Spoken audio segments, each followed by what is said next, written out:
What says Christmas more than a holiday street scene in merry old Victorian England?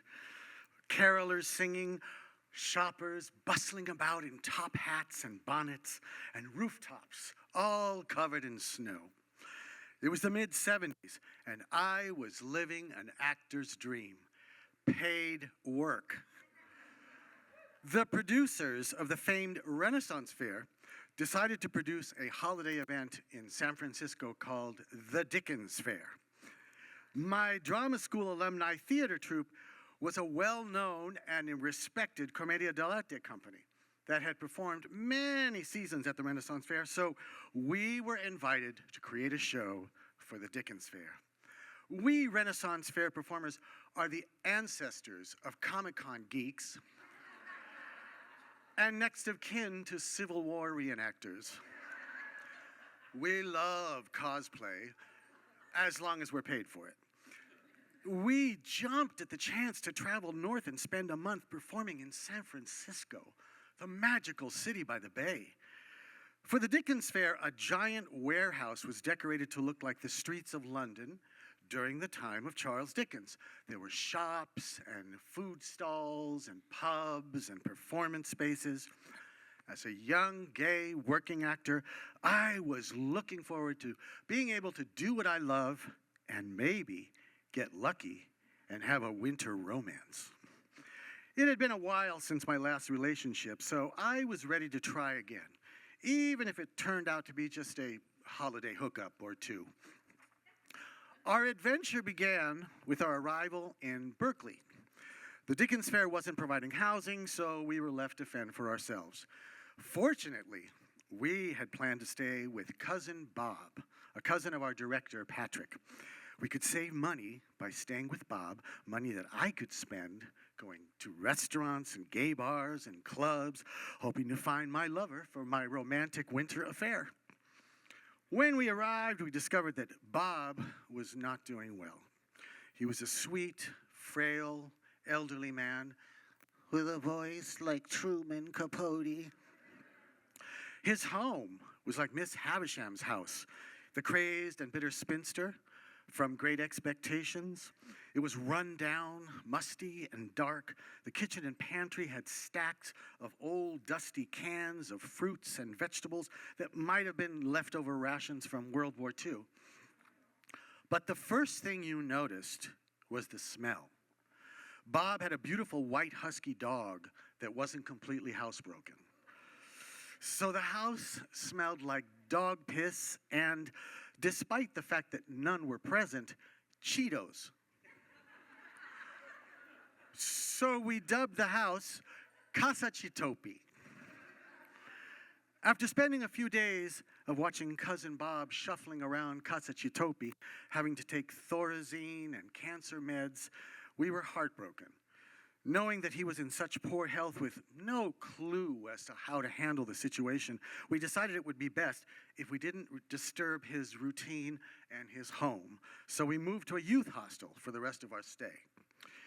Alas, I wasn't going to have as much money to spend going out, but at least I was in the gay mecca of San Francisco in the 1970s, before AIDS.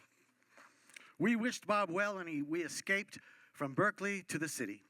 All we could afford was this cheap youth hostel near Market Street where some of the other fair performers were staying.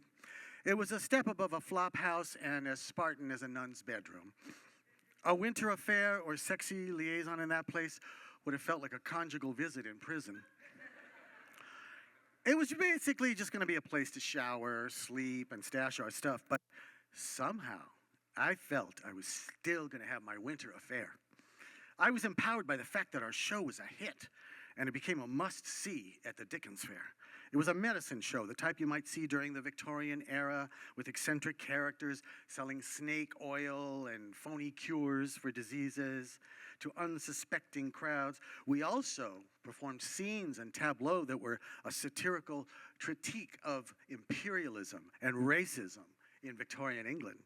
It was considered a bit controversial by the producers of the fair, and we were thrilled by that because it created this great buzz around the show. Our fellow Dickens Fair actors loved it, so we were making new friends, going out for cheap dinners in Chinatown, and seeing some of the sights in the city. I just knew I was going to get lucky as soon as I hit the bars on Castro Street. God bless us, everyone, as Tiny Tim said. After the first 2 weeks of doing shows, I started noticing an itching around my bathing suit area. We were having dinner one night at a Chinese cafe, and I was feeling these little twitches. I kept trying to scratch discreetly while enjoying my chow mein, hoping no one would notice. Over the next few days, the itching got worse. I kept looking for a rash or hives, but I couldn't find anything. Finally, I got hold of a magnifying glass, and I really checked myself out. I had crabs. Crabs for Christmas? Bah, humbug. Even Charles Dickens, who witnessed every manner of human deprivation, would have been shocked. No dates, no hookups, no romantic liaisons. Was I the only person in San Francisco who's ever gotten crabs without having sex? Our show was definitely a low-budget production. All of our costumes were either borrowed, handmade, or purchased in thrift stores. Mine consisted, you're getting it, mine consisted of a pirate sleeved shirt with a bow for a collar, an altered sports coat, and breeches, all made to look like something a colorful, sleazy Dickensian character might wear. Now, I've worn clothes from thrift shops for years and I've never had a problem. I've always washed everything before wearing it and always assumed that vintage clothing stores washed every item before they sold it. Could the crabs have come from my costume? Was I betrayed by one of the tools of my craft?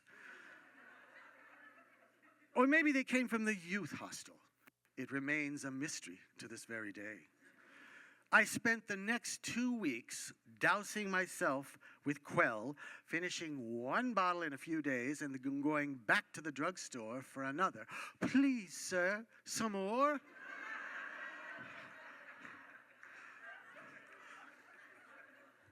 My dreams of a winter affair were dashed. I was damaged goods. But I was still in beautiful San Francisco, the magical city by the bay, doing what I loved and surrounded by kind and creative friends and artists. I had only to be grateful and to remember the immortal words of Charles Dickens in A Tale of Two Cities. It was the best of times, it was the worst of times. Thank you.